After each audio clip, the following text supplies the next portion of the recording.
That night was the 30th anniversary of the company I had founded. I stood there, filled with pride.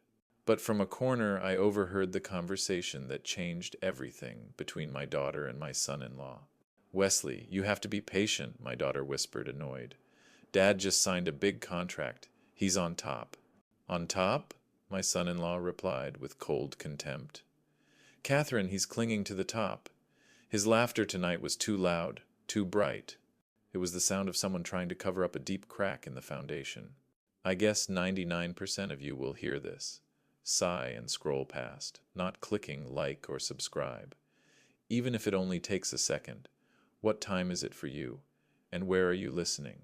The air at the grill didn't just smell of success. It was saturated with it, a thick, cloying perfume of money. It was the scent of seared prime steak, the dark cherry and oak notes of $100 Cabernet, and the subtle, expensive fragrances clinging to the silks and cashmeres of his guests. From his vantage point near the Grand Oak Bar, Lemuel Ellis surveyed the scene. Crystal chandeliers, magnificent glittering things that looked like frozen waterfalls, cast a warm, flattering light over the sea of faces. This was his creation, the 30th anniversary of the Ellis Healthcare Group, a testament to 3 decades of ruthless ambition and shrewd, calculated risks. He felt a swell of pride, so potent it was almost dizzying. It was the feeling of a king looking out over his prosperous, orderly kingdom. He watched his daughter, Catherine, glide through the room. She was breathtaking in an emerald green dress that clung to her like a second skin, her blonde hair swept up in an elegant chignon. She was a picture of grace, laughing with a board member here, touching the arm of a key investor there. But Lemuel, a man who had built an empire on reading the minute tells of his opponents across a boardroom table, saw the performance. Catherine's hugs felt hollow, her smiles perfectly calibrated for maximum effect. She wasn't connecting, she was networking. It was a small thing, a tiny scratch on a flawless canvas, but he noticed it. And then there was Wesley, his son-in-law. Wesley, with his perfectly tailored Tom Ford suit and his disarmingly charming smile, was working the other side of the room. He was a master of the casual touch, the confidential murmur, the shared laugh that made men feel important. He saw Wesley approach him now, weaving through the crowd. "Lemuel, what a night," Wesley said, his voice a smooth baritone. He clapped a hand on Lemuel's shoulder, a gesture of familiar affection. But as he did, his eyes darted over Lemuel's head, scanning the room, already moving on to the next target, the next opportunity. 30 years. Truly something to behold. "We did it, Wes," Lemuel said, forcing a warmth he didn't quite feel. "We all did." "You did it," Wesley corrected, his smile unwavering. "We're just lucky enough to be along for the ride." The words were perfect, exactly what a devoted son-in-law should say. Yet they felt rehearsed. A line from a script he had memorized. Another small scratch. The evening was full of them. The fakeness was a low-frequency hum beneath the clinking glasses and polite laughter. Everyone's smiles seemed to have been practiced in front of mirrors, including, he reluctantly admitted, his own daughter's. Later, needing a moment's respite from the oppressive perfection, Lemuel made his way toward the restrooms. On his way back, he passed a small, curtained-off hallway that led to a private balcony, a quiet escape from the crescendo of the party. He heard voices from within the alcove, hushed and urgent. His daughters.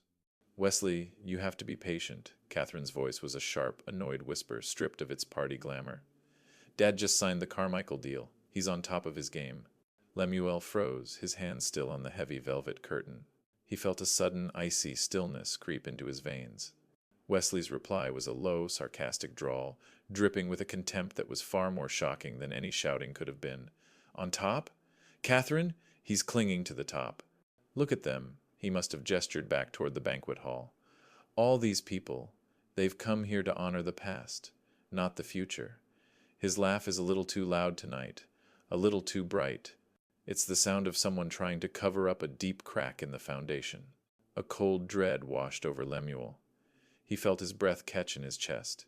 It was the feeling of the floor falling away from beneath him.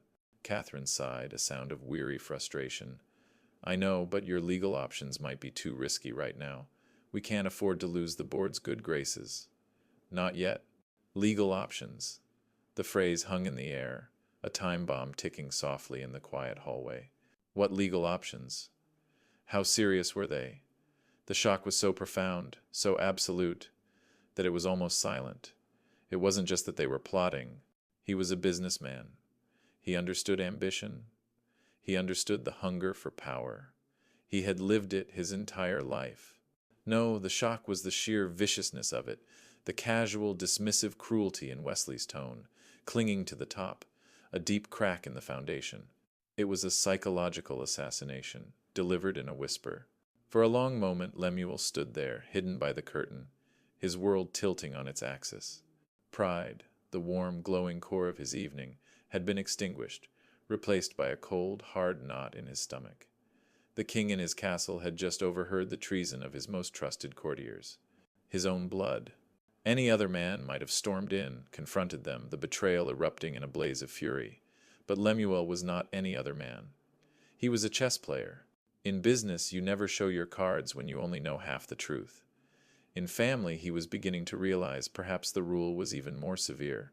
To confront them now would be to give up his only advantage. They had no idea he knew.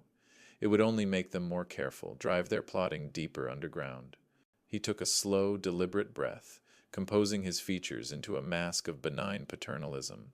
He smoothed his tie, adjusted the cuffs of his shirt, and stepped away from the curtain. He walked back into the glittering banquet room, the noise and light washing over him. He saw a partner from a major investment firm and forced a smile, extending his hand. "John, so glad you could make it," he said, his voice impossibly steady. But in the echoing chambers of his mind, a war had just begun. Wesley's words replayed themselves on a loop, each syllable a fresh wound, a deep crack in the foundation. As Lemuel shook John's hand, a sudden, horrifying clarity descended upon him. Wesley hadn't been talking about the company. He had been talking about him. Lemuel Ellis, the foundation itself. And his own daughter had stood there and listened. Stepping into Catherine and Wesley's penthouse was like entering a modern art gallery curated by a billionaire with a minimalist obsession. The floor-to-ceiling windows framed a jaw-dropping, almost offensively perfect view of Central Park, the city lights twinkling below like a carpet of fallen stars. The air was meticulously climate-controlled and smelled faintly of white orchids and money. Lemuel felt the familiar, subtle tension of being on enemy territory, a guest in a home paid for by the empire he had built. He accepted a flute of champagne from a silent, white-gloved server, the bubbles fizzing aggressively, mirroring the unease in his own gut. He was on high alert, his senses sharpened by the encounter at the anniversary party. He watched them work the room. It was a masterclass in subtle manipulation. Catherine, a vision in winter white, would draw a board member into a corner, her brow furrowed with what looked like genuine concern. "I just worry Dad isn't taking cybersecurity seriously enough in the new acquisitions," he overheard her murmur to Mr. Abernathy, her voice a perfect blend of daughterly love and corporate anxiety. Wesley, meanwhile, was playing the role of the visionary, talking to a group of investors about disruptive technologies and paradigm shifts, all while subtly implying that the current leadership was, perhaps, a little too comfortable with the status quo. They were poisoning the well, one polite, perfectly phrased drop at a time. Dinner was an elaborate, multi-course affair featuring foams, gels, and deconstructed versions of things that were perfectly fine in their original state. As the main course, a sliver of A5 Wagyu beef resting on a parsnip puree was served. Wesley steered the conversation exactly where he wanted it. "The landscape of American healthcare is changing at lightning speed," he began, swirling a glass of Grand Cru Burgundy. He held the attention of the table, which included two of Lemuel's most influential board members and the CEO of a major tech firm. "AI diagnostics, personalized medicine, the next decade will be a revolution." He paused, letting his statement hang in the air before delivering the payload. He turned his gaze, polite and razor-sharp, directly to Lemuel at the other end of the polished mahogany table. "Of course, respect for the pioneers is necessary," Wesley said, his tone casual, as if he were making a simple, scholarly remark. "But there is an inevitable truth in any ecosystem. Old age hinders evolution. Old business models, however successful they once were, eventually become obstacles to innovation." He pushed his pawn to the center of the board, a bold move but also full of openings. "He forgot that I've been playing this game longer than he's been alive." An awkward, suffocating silence immediately fell over the table. The lively chatter ceased. Mr. Abernathy suddenly found the intricate pattern on his dessert fork unusually fascinating. The tech CEO cleared his throat, taking a long, slow sip of water. In this world, a direct challenge like that, wrapped in the thinnest veil of plausible deniability, was the social equivalent of a gunshot. Everyone waited to see where the bullet would land. Lemuel felt a cold, clean anger rise within him, but his expression remained placid. He had sat in thousands of board meetings. He'd faced down hostile takeovers encircled by shark investors in the blood-red waters of finance. Wesley's provocations, compared to those, were like a small fish trying to scare a whale. He placed his fork down gently beside his plate, the silver making no sound against the fine linen. He smiled, a warm paternal expression that reached his eyes, disarming the tension in the room. "A very good point, Wesley," he said, his voice calm and resonant. "It reminds me of the story of the great ships. An old ship, which has weathered hundreds of storms, may not be as sleek as a new yacht, but its captain knows where the reefs are. He knows the currents that can drag you under and the signs of a coming squall long before it appears on any radar." He paused, letting his gaze drift over the other guests, drawing them into his narrative. "And that experience, gentlemen, is something that cannot be bought with an investor's money or downloaded from an app."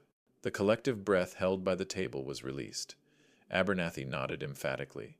The tech CEO let out a small chuckle of appreciation. "Well said, Lemuel. Well said." The air relaxed. The immediate crisis was averted. Lemuel had not only blocked the attack, he had turned it, reinforcing his own image as a wise, experienced leader. Wesley kept the polite, challenging smile fixed on his lips, but his eyes were chips of ice. Lemuel had won the round. But as the conversation resumed, albeit on a safer, more trivial topic, Lemuel felt a deeper, more profound disappointment settle in his heart. This wasn't just ambition. This wasn't just greed. This was cruelty. Wesley didn't just want the company. He wanted to humiliate him, to paint him as a doddering old fool, to erase his legacy and build a new one on its ashes. He wanted to destroy him. And Catherine, his own daughter, had sat there, her face a perfect porcelain mask, and let him do it. The war was no longer a family secret whispered in a darkened hallway. It had been brought before the court of public opinion of their world, and the opening salvos had been fired. Having lost this public confrontation, Lemuel knew Wesley wouldn't retreat. He would become more reckless. And those mysterious legal options felt less like a distant threat and more like a guillotine being slowly hoisted into place, waiting for the right moment to fall. The public victory at the dinner party was a fleeting, hollow thing. It was like winning a single battle in a war you were just beginning to understand. Lemuel knew Wesley's ambition wasn't the kind to be deterred by a well-turned phrase. It would only make him more determined, more covert. Lemuel needed more than social parries. He needed facts. He needed leverage. That Saturday, he told his driver to take the evening off. He told Catherine he was catching up on quarterly reports, a plausible excuse that carried the comfortable weight of his usual workaholism. But he wasn't interested in the glossy summaries prepared by his executive team. He was going deeper, back to the source, back to the raw, unglamorous data where secrets like sediment settle at the bottom. His office, 60 floors above Midtown, was silent. The only sounds were the faint hum of the building's circulation and the distant, muted sirens of the city below. Outside the vast window, New York glittered, a breathtaking tapestry of light and energy. It was the world he had built, the kingdom he had carved out of nothing. Now he was hunting for the rot that was hollowing it out from within. He logged into the main accounting server, his fingers moving across the keyboard with a forgotten fluency. Before Ellis Healthcare had a CFO and a legion of sharp-suited accountants, there was just him, a ledger book, and a pot of black coffee. He knew how this machine worked because he'd bolted every piece of it together himself. He wasn't looking for a smoking gun. He was looking for scattered shell casings, the little details that the perpetrator, in his arrogance, wouldn't think to cover up.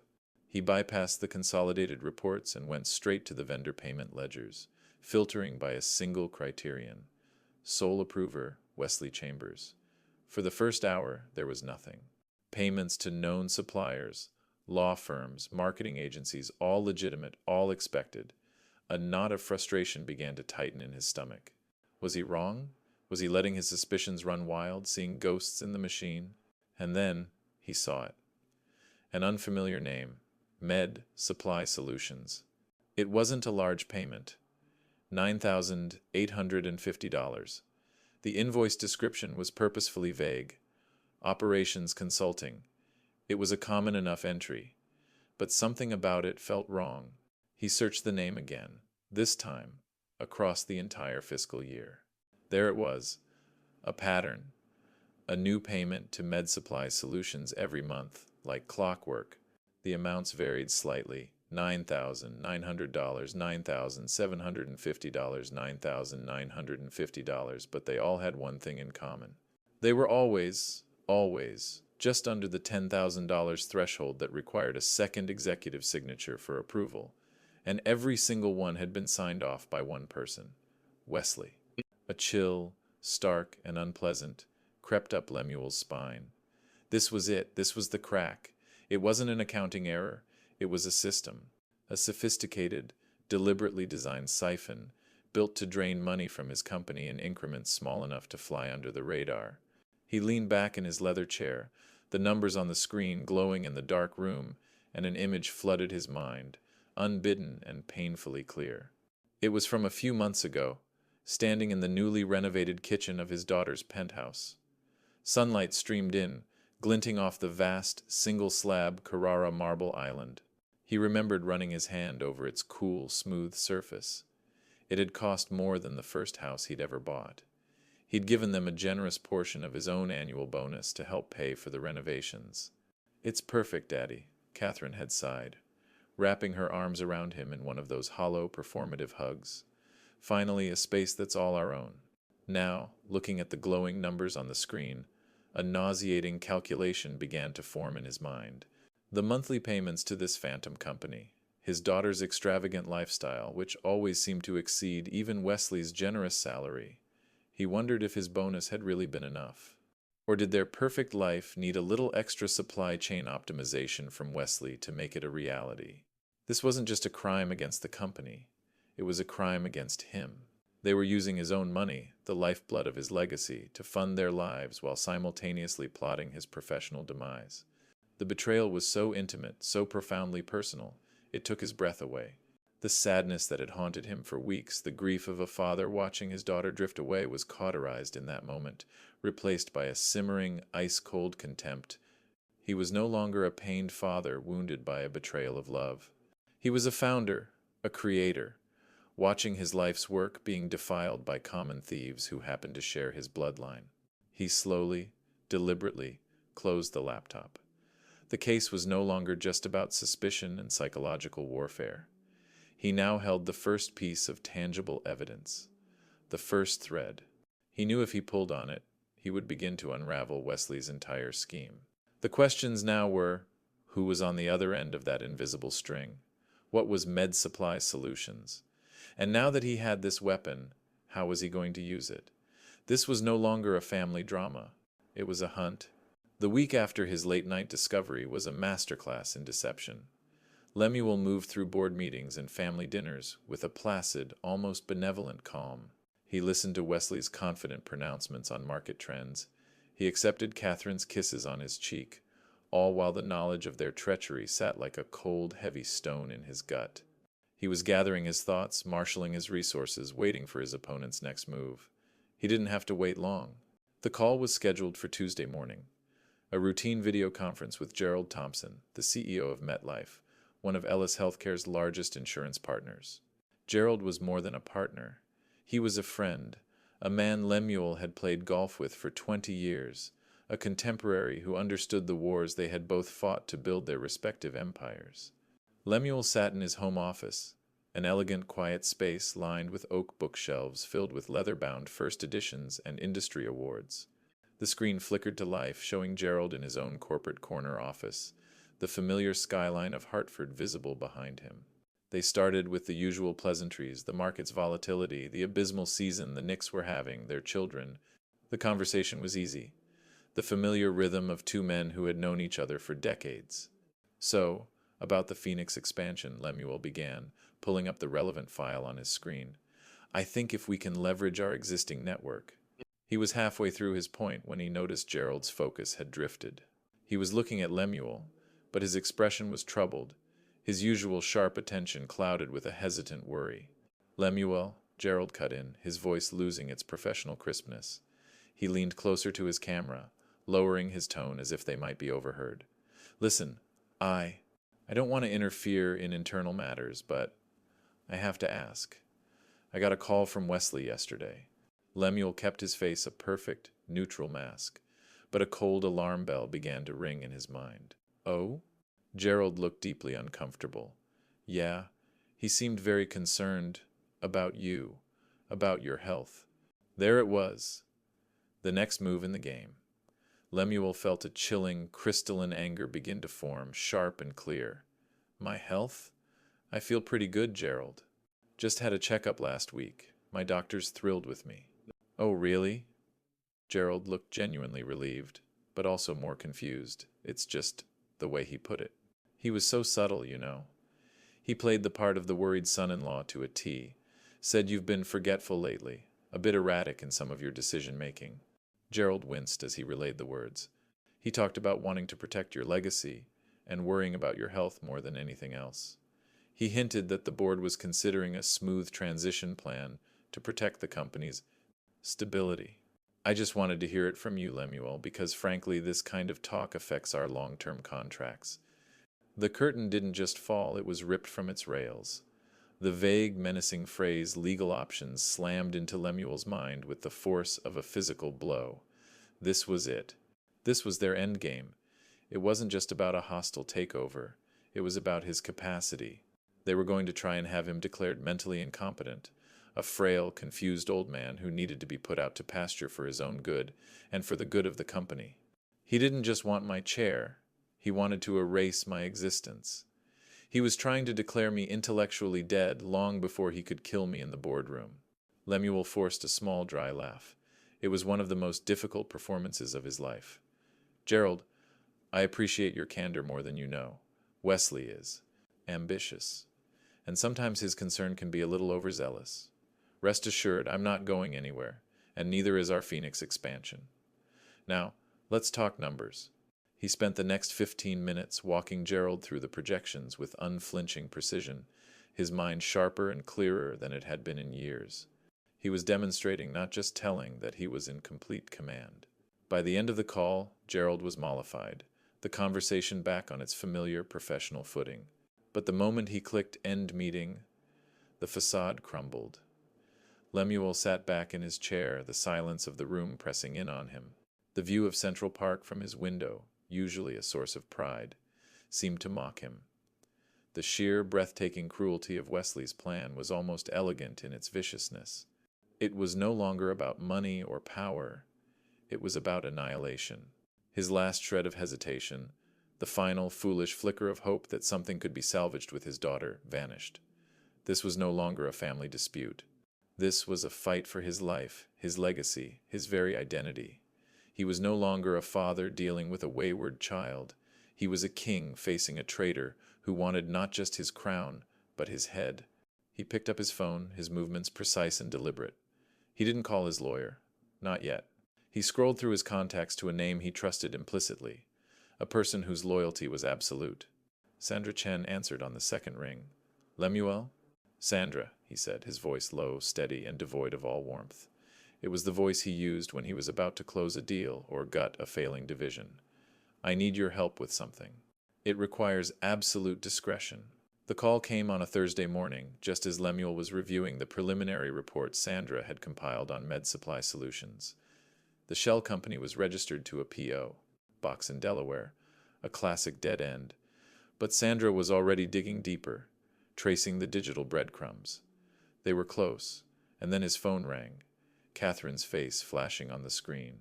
He almost let it go to voicemail, but some lingering paternal instinct made him answer. Dad! Her voice was a choked, panicked sob. It sounded terrifyingly real. Dad, you have to get to the hospital. It's Wesley. He was in a car accident, near the office. An ambulance is on its way, but it's bad. The world tilted. For a split second, Every suspicion, every piece of evidence was wiped away by the primal fear of a father. Catherine, slow down. What happened? Which hospital? I don't know. I'm on my way there now. Just, please, hurry. The line went dead. Lemuel was already grabbing his coat, his heart pounding a frantic, painful rhythm against his ribs. He barked at his driver to get the car ready. But as he rode the elevator down, a cold sliver of doubt pierced through the panic. An accident, an emergency. It felt convenient. He pulled out his phone and dialed Sandra's number. It went straight to voicemail. Damn it, her out-of-town meeting in Chicago. He was alone in this. As the car pulled out onto Park Avenue, his phone rang again. It was Wesley's number. Lemuel answered, his mind racing. A weak, strained voice came through the speaker. Lemuel, you there? Wesley? Catherine said you were in an accident. Just a fender bender. Car's a mess, but I'm fine. A little shaken up. There was a pause, a carefully timed theatrical breath. Listen, that's not why I'm calling. The investors from United Healthcare, they were in the lobby, on their way up for the 10 o'clock. They saw the whole thing, the ambulance. Now they're panicking. They're threatening to pull the contract if they don't see the head of the company, face to face, immediately. They think we're unstable. Wesley's voice was a perfect performance of pained responsibility. You have to get here, Lemuel. Please. And there it was. The second bait. The first hook, his family, had been set. Now came the second. His company, his life's work. Everything was too perfect. An accident, an emergency meeting, a traffic jam. It didn't feel like a coincidence. It felt like a script. As if on cue, his car slowed to a crawl, then stopped completely. Up ahead, a sea of red taillights. The Brooklyn Bridge was a parking lot. A text message vibrated on his phone. Wesley, traffic is terrible. Bridge is jammed. Take the subway, Lexington line. It's much faster. Meet me at 63rd Street, and we'll walk to the office together. The final instruction. The move that would place his king in checkmate. Lemuel stared at the message, the pieces clicking into place with a horrifying, sickening finality. The panicked call from his daughter. The urgent plea from his son-in-law. The manufactured crisis. The convenient gridlock. This wasn't a series of unfortunate events. This was an ambush, choreographed down to the last detail. His instincts, honed over a lifetime of navigating corporate shark tanks, were screaming at him, "Trap! Trap!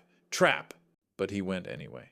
He went because a small, stupidly hopeful part of his heart, the part that still saw Catherine as the little girl with scraped knees, needed to believe he was wrong. But a much larger part, the strategist who had never backed down from a fight, needed to see it through. He wanted to see the enemy's final card. He would not be scared off the board. He was not a sheep being led to slaughter. He was a hunter, walking willingly into the beast's lair to face it. Pull over here, he told his stunned driver. I'm taking the train. He walked down the concrete steps into the Lexington Ave 63 Ard Street station. The air was cool and smelled of damp earth and ozone. It was mid-morning, the platform sparsely populated with a few tourists and lone commuters staring at their phones. It was the perfect stage, public enough to seem normal, empty enough for no one to notice. A train roared past on the opposite track, a rush of wind and noise that felt like a bad omen. He walked to the yellow warning line at the edge of the platform and waited. He felt a strange, detached calm settle over him, the clarity that comes before a final confrontation. Then he saw him. Wesley was standing near a support pillar 20 yards away.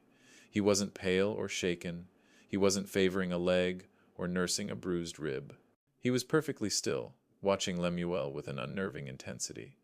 As their eyes met, Wesley's lips curled into a smile. It wasn't the charming smile he used on investors, or the tolerant one he used for his father-in-law. It was a smile of pure, predatory triumph. The smile of a predator that has cornered its prey and knows the hunt is finally over. And that's when Lemuel knew with a certainty that was as cold and hard as the steel tracks below that this was not a meeting. This was an execution. The shove wasn't violent. It was a firm, decisive pressure in the small of his back, an act of shocking intimacy. One moment, he was watching Wesley's predatory smile. The next, the world was a dizzying, weightless tumble. He hit the gravel of the track with a force that knocked the wind from his lungs, the sharp stones digging into his palms and knees. Above him, the platform edge was a stark, unreachable cliff. A deep, ground-shaking rumble vibrated up through his bones. A blinding white light flooded the tunnel. The train. There was no time for fear, only for a primal animal instinct that screamed at him to live. He scrambled, crab-like, into the trough between the rails, the greasy ballast scraping his suit jacket. He flattened himself, pressing his face into the grime, the smell of burnt steel and old decay filling his nostrils. The roar became a physical entity, a deafening, all-consuming god of noise and force. The first car thundered over him. It was a hurricane of hot, displaced air and the high-pitched shriek of metal on metal. He felt the immense weight, the sheer physics of it, inches above his back. In that terrifying, eternal moment, suspended between life and death, the last vestiges of his old self were stripped away, burned off by the friction of his near obliteration. The loving father, the betrayed husband, the sentimental old man, they all died down there in the dark. Then, as suddenly as it began, it was over. The red taillights of the last car receded into the tunnel, leaving an echoing silence broken only by the frantic drip of water and the distant, panicked shouts from the platform above. He was alive. Slowly, painfully, Lemuel pushed himself up. His muscles screamed in protest. He placed one grimy hand, then the other, on the edge of the platform and hauled his body upward. It was an act of pure will, a raw, ragged rebirth. He emerged, not as a victim, but as something else entirely. Covered in filth and grease, his designer suit torn, he stood on the platform and faced them. As I stood there, covered in the dust of my own grave, I saw them. And for the first time I saw them clearly, without the distorting, sentimental haze of familial love. I saw two strangers. Two failed murderers. Wesley, his face a mask of ashen panic, was the first to react. The mask quickly shifted into a pantomime of horrified concern. "Dad! Oh my God, did you fall? I tried to grab you." He lunged forward, his hands outstretched, a desperate, theatrical act for the handful of screaming witnesses who were now pointing and staring. Lemuel smacked his hand away with a force that surprised them both. "Don't," he rasped, his voice raw, not from dust, but from a rage so pure it felt like ice. "Touch me." He locked his eyes on Wesley's, then let his gaze drift to Catherine. She was standing a few feet behind her husband, frozen, her face a blank canvas of chalk-white shock. It wasn't the shock of a worried daughter. It was the dumbfounded horror of a conspirator whose perfect plan has just spectacularly imploded. "Dad?" she stammered, finding her voice, trying to salvage the script. "Are you okay? We have to call an ambulance." Lemuel cut her off, his voice suddenly clear and cold, carrying across the platform to the station attendant who was now rushing toward them, phone pressed to his ear. "I didn't fall," he said. He didn't shout. He spoke with the calm, distinct articulation of a man stating an undeniable fact in a boardroom. "I was pushed by my son-in-law." The accusation hung in the air, more shocking than any scream. Wesley recoiled as if struck. The few onlookers went silent. In that moment, Lemuel seized control of the narrative. He was not a confused old man who had a dizzy spell. He was the victim of a deliberate, violent act. A transit police officer arrived, his eyes wide, taking in the scene, the disheveled man, the pale, well-dressed couple, the murmuring witnesses. "Sir, are you all right? We have medics on the way." "I don't need medics," Lemuel said, his voice hard as iron. He reached into his torn jacket, pulled out his wallet, and handed the officer a business card. "I will be going directly to the 19th Precinct to give my full statement, as soon as I have spoken with my lawyer. I am not a flight risk. But for now, I need to leave." The officer, accustomed to chaos, was momentarily thrown by Lemuel's absolute command of the situation. He nodded. Lemuel turned, leaving Wesley and Catherine standing there, exposed under the harsh fluorescent lights of the platform, the beautiful trap they had built now, a cage of their own making. He walked toward the exit, not looking back. Every step was an agony, his body screaming, but he refused to limp. He refused to show weakness. As he climbed the stairs back into the daylight, he realized a painful but liberating truth. The love he'd had for his daughter, the complex, binding, often frustrating emotion he had carried his whole life, had died on those tracks, and its death had set him free. He was no longer bound by sentiment or family. He was a survivor, and there would be a reckoning. I guess 99% of you will hear this, sigh and scroll past, not clicking like or subscribe. Even if it only takes a second, what time is it for you, and where are you listening? The police station was a bureaucratic purgatory of bad coffee and skeptical looks. My statement was clear, concise, and unwavering. And, as my lawyer, David, explained to me 2 days later in the quiet of his leather and mahogany office, it was almost completely useless. It's a he said situation, Lemuel, David said, leaning forward, his hands clasped on his vast desk. There were no security cameras on that section of the platform, a convenient blind spot. The few witnesses saw a man fall, another man reach for him. In the chaos, who can say what was a push and what was a panicked grab? They will paint you as a confused, traumatized man. They will use your age against you. We can fight, but it will be a bloody, public, and likely unwinnable war. I stared out his window at the steely gray sky. A war I couldn't win. It was a concept I had rarely encountered. David leaned in further, his voice dropping. So, we don't fight the war they're expecting. We change the battlefield. Make them think they've won, Lemuel. Arrogant people, and your son-in-law is the definition of the word, become careless when they believe they're on top. And so the strategy was born, not of law but of psychology, a performance. I chose my costume carefully, an old soft cashmere sweater in a muted gray, something that suggested vulnerability. For props, a single discreet white bandage on my temple, where I'd told the doctors I hit my head.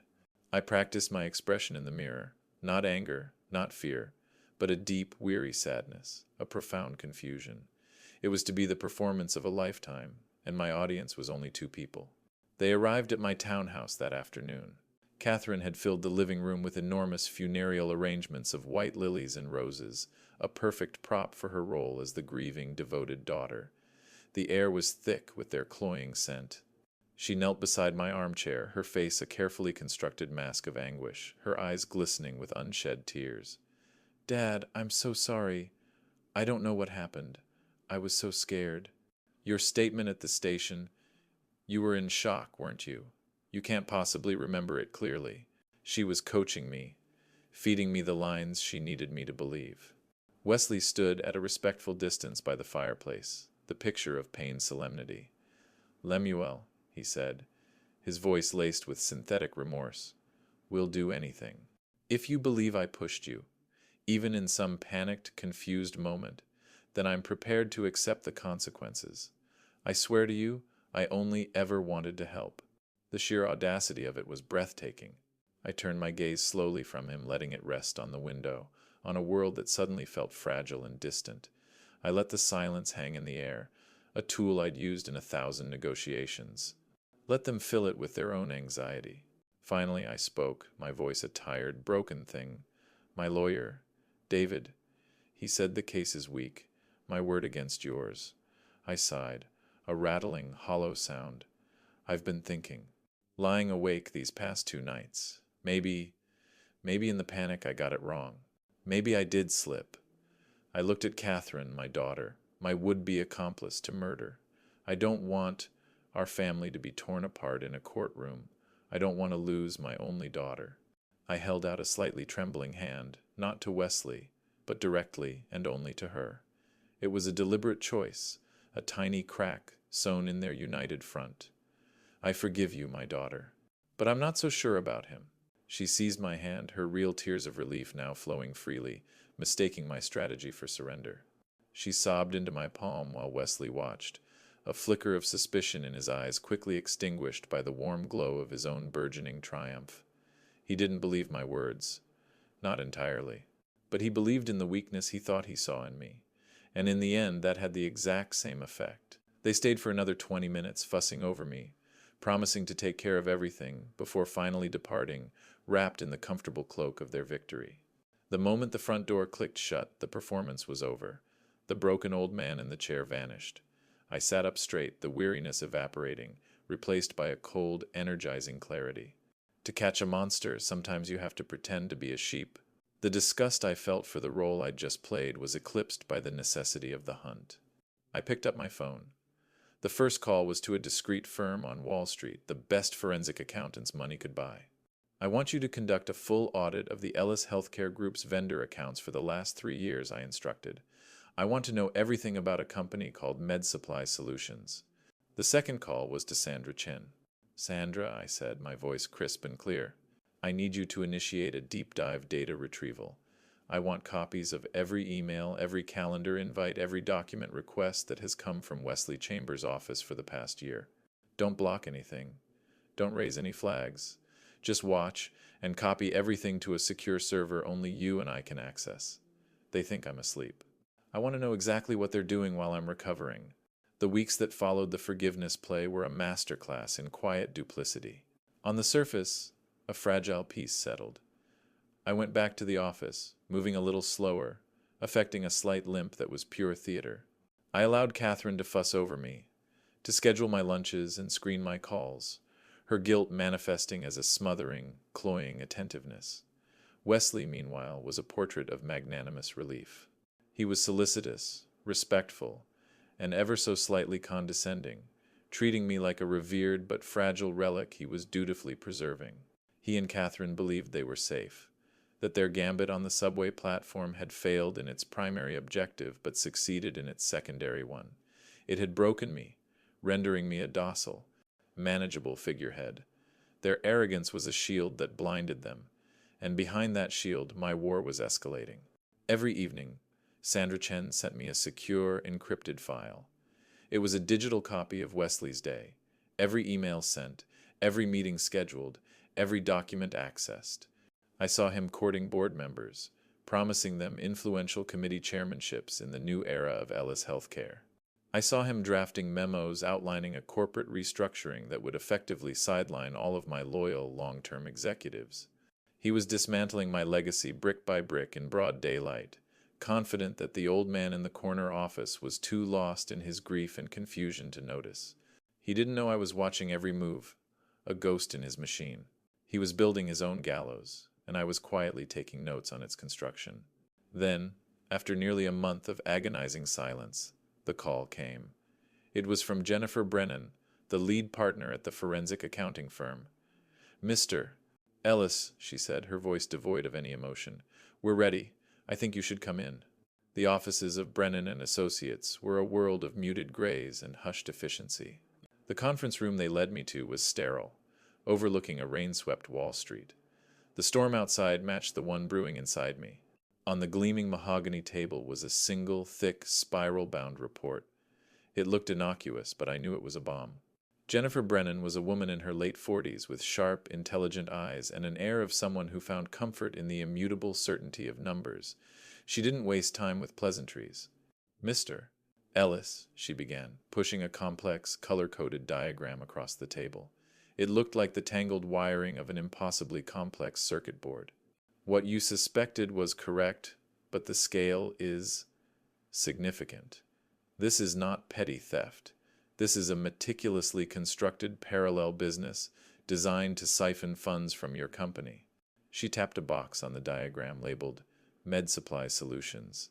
This was the entry point, a simple, low-level shell company. But it was just the first layer. Her finger traced a line to 3 other boxes. Funds from Ellis Healthcare were funneled here, then wired between these 3 other entities, Apex Logistical Holdings, Viridian Consulting Group, and Keystone Strategic Partners, all shell corporations, all registered to different P.O. boxes. This is a classic money laundering technique, designed to muddy the trail. My hands were clasped so tightly on my lap they were numb. I was following the lines, the intricate web of deceit my son-in-law had woven within the fabric of my own company. Jennifer continued, her tone clinical, precise. After a series of deliberately confusing transfers, the money was consolidated and wired to a single offshore account, a bank in the Cayman Islands. She paused, letting the weight of that sink in. As you know, Cayman accounts are notoriously difficult to penetrate. But Wesley made an amateur mistake. A faint, triumphant glint appeared in her eyes. The trust that owns the account was established by a New York law firm, One of the junior partners who set it up used to work here, at Brennan. A few discreet inquiries into old professional relationships were fruitful. She slid another document across the table. It was a trust declaration. The sole beneficial owner of the Cayman account is a family trust. And the designated trustee of that trust, she said, tapping the final damning name on the page, is Eleanor Chambers, Wesley's mother. The quiet, unassuming woman who sent me a Christmas card every year. He had made his own mother a co-conspirator, the final firewall in his grand act of theft. The depravity of it was almost more shocking than the crime itself. I stared at the name, my mind struggling to process the layers of betrayal. It was a snake eating its own tail, a corruption so profound it consumed family, loyalty, and basic human decency. My voice was a low, hoarse whisper. How much? Jennifer Brennan turned to the final page of the thick report, to the executive summary, the bottom line. $346,820, she said, the number landing in the quiet room with the force of a gavel. Over the past 38 months, that's the total we can definitively trace through the fraudulent invoices. And that's just the paper trail we could find. The real number is likely higher, $346,820. The number echoed in my head. It wasn't just money. It was 38 months of calculated deception. It was thousands of small individual lies, each one under the $10,000 limit, each one a tiny pinprick of betrayal, all of them now adding up to this massive, gaping wound. It was the precise numerical value of my son-in-law's contempt for me. For a long time I just sat there, staring at the numbers on the page. A strange sense of relief washed over me, a cold, clarifying calm. The truth, no matter how ugly, was finally here. It was no longer a matter of suspicion or emotion. It was fact. It was evidence. It was truth, printed in black and white. I finally looked up at Jennifer Brennan. I'll need 2 certified copies of this entire report, I said. I took the heavy document, a weapon of mass destruction bound in cheap plastic. I didn't call the police. That was a war on their terms. This required a different kind of justice. I walked out into the pouring rain and got into my car. I picked up my phone and called my lawyer. Not David, my criminal lawyer, but Gerald Morrison, the chairman of our corporate law firm. Gerald, I said, my voice steady and hard as granite. I have something you need to see. I want you to call an extraordinary meeting of the board of directors for this Friday. No agenda specified. Just tell them it's a matter of the utmost urgency regarding the future leadership of this company. The bomb was now in my hands. The only question was where and when I would choose to detonate it. The boardroom at Ellis Healthcare Group was my cathedral. I had chosen every detail myself years ago, from the single colossal slab of polished mahogany that served as the table to the Eames chairs that were the perfect marriage of comfort and uncomfortable formality. The western wall was pure glass, offering a panoramic, godlike view of Manhattan. It was a room built for power, designed to make deals, to build futures, and if necessary, to end them. It was Friday, 10 o'clock in the morning. The 12 members of my board were seated, their faces a mixture of curiosity and mild irritation at the mysteriously urgent meeting. And at the table, in the seats of honor to my right, sat Catherine and Wesley. They looked magnificent. Wesley, in a dark, impeccably tailored Zegna suit, radiated an aura of calm, confident authority, the heir apparent, patiently waiting for the old king to finally cede the throne. Catherine was beside him, a vision in a severe but elegant navy blue dress, her expression a perfect blend of daughterly concern and executive poise. They thought this was their coronation. They had no idea it was their execution. I let the silence hang for a moment, letting them all feel the weight of the room before I began. My voice was calm, almost gentle. Ladies and gentlemen, thank you for coming on such short notice. I have called this meeting to discuss the future. I paused, letting my eyes drift around the table, landing for a moment on Wesley. As some of you may be aware, there have been concerns about my health recently. My ability to lead this company into the next decade. My son-in-law, Wesley, has been particularly worried about me. I smiled at him, a tired, paternal smile. He nodded back, his face a mask of solemn duty. And he's right. The recent accident has forced me to do a great deal of thinking. It's time for a significant change. Across the table I saw it. a flicker of triumphant communication between Wesley and Catherine. A glance so fleeting, a less practiced eye would have missed it. This was it, the moment they'd been waiting for. The old man was finally going to announce his retirement. It was my best performance. I gave them the hope they so desperately craved. I let them sit on the throne in their minds for a full 60 seconds. And then, in front of the very people whose respect they coveted most, I pulled the throne out from under them. My tone shifted. The gentle, weary father vanished, replaced by the CEO who had built a billion-dollar empire. The voice became cold, sharp, and decisive. Therefore, I have decided to execute a major corporate restructuring. Effective immediately, I have invoked my authority as majority shareholder to create a new privately held entity to be called Ellis Medical Solutions, and I will be transferring 95% of this company's core assets, our entire pharmaceutical distribution network, the Carmichael contracts, our medical device patents, and our real estate holdings to this new entity. A stunned, profound silence descended upon the room. You could have heard a stock certificate drop. The board members stared at me, their faces a collage of utter confusion. Wesley's carefully constructed composure shattered. A deep frown creased his forehead. What are you talking about?" he stammered, his voice losing its smooth baritone. "A new entity? Transferring the assets? Ellis Healthcare Group without those assets it's nothing. It's an empty shell left with corporate debt and a few dozen worthless supply contracts." I leaned forward, a cold, thin smile touching my lips. "Exactly, Wesley, and it's all yours. That is your legacy. You wanted the company? You've got it. As of this morning, I am pleased to announce my full support for the board to appoint Wesley Chambers as the new CEO and Catherine Ellis as the new CFO of the Ellis Healthcare Group." It was a checkmate so brutal, so complete, that for a moment he couldn't even process it. He was being handed a hollowed-out carcass, a corporate zombie. He was being made king of a graveyard. "But before the board votes on that appointment," I continued, my voice dropping lower, "I believe you are all entitled to know why this company is in its current state. You deserve to understand the full context of my decision."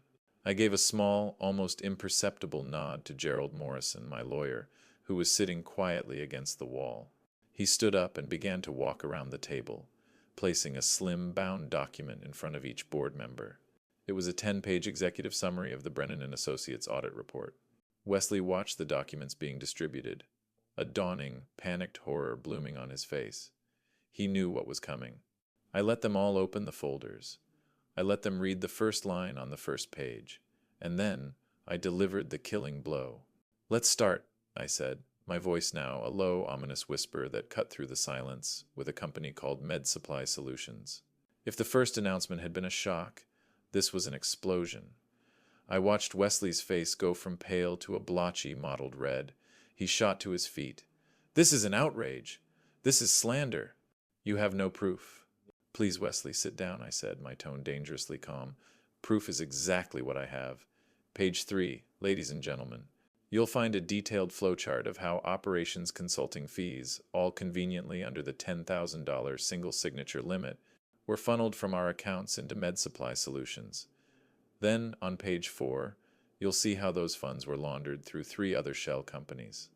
And if you'll all turn to page 7, you will find the wire transfer confirmations to a trust account in the Cayman Islands, an account for which the sole trustee is your mother, Wesley. I do hope she has good legal counsel." A collective gasp went around the room. Board members who had known me for 30 years stared, first at the damning pages in their hands, then at Wesley, their expressions shifting from confusion to icy disgust. The air crackled with their silent judgment. This wasn't just a corporate malfeasance, it was a sordid, familial betrayal laid bare on the polished mahogany. Wesley was sputtering, trying to form a defense, but no words came out. His entire world, his carefully constructed facade of brilliance and charm, had been reduced to ash in under 5 minutes. And Catherine? She didn't speak. She didn't move. She simply stared down at the report in front of her, her face utterly white, as 2 silent tears traced paths down her cheeks and dripped onto the numbers that condemned her. I stood up, asserting my final authority in this room. Over the past few weeks, I explained to the stunned board My legal team has been working tirelessly to prepare the necessary paperwork for this restructuring. Everything is legally sound and has been prepared for my signature. I signed it all this morning, an hour before this meeting began. It is done. I looked at the 12 faces staring back at me. The Ellis Healthcare Group as you knew it is gone.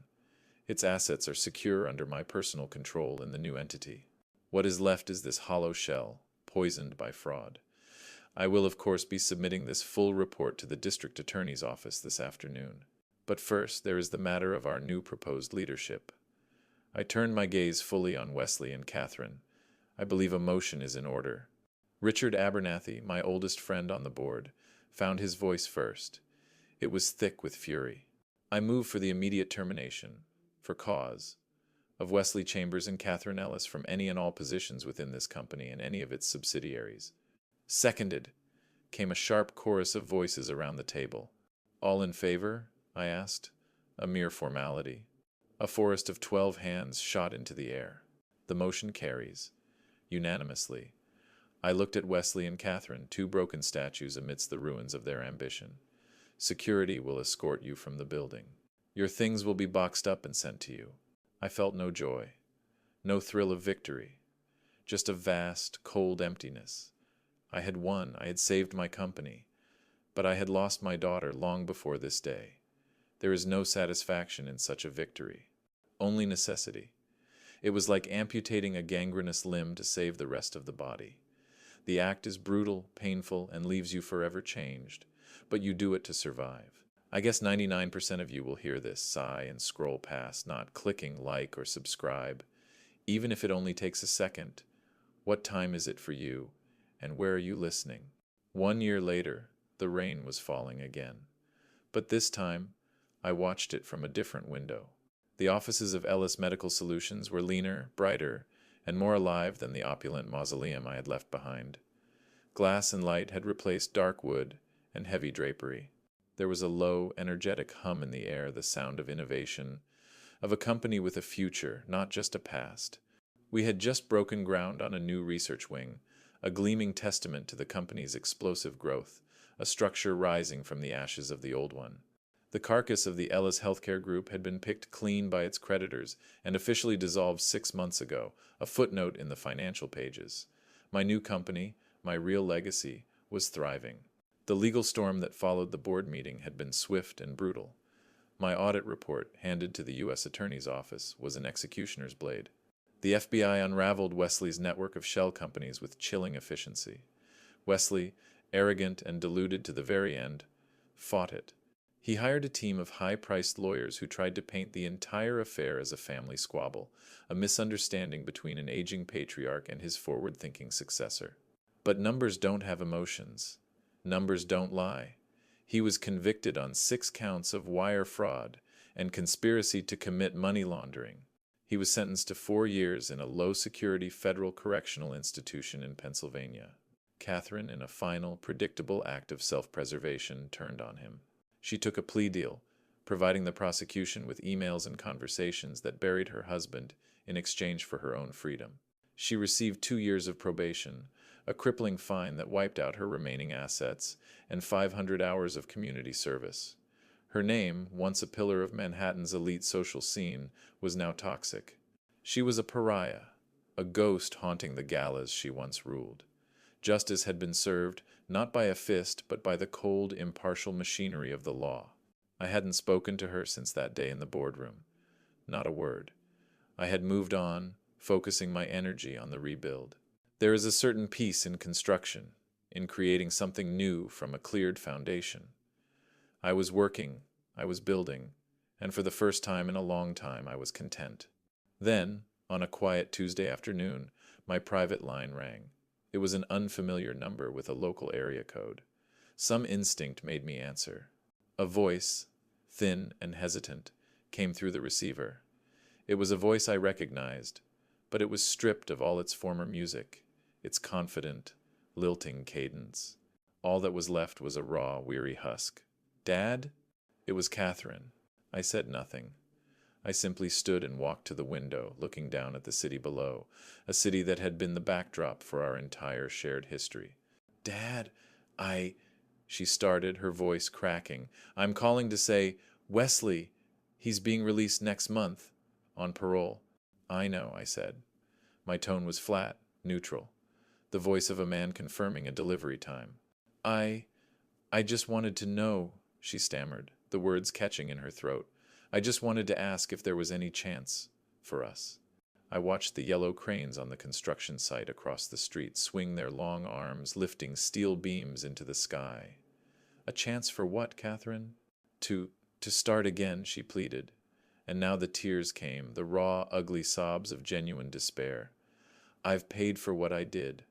I promise you I have. I lost everything.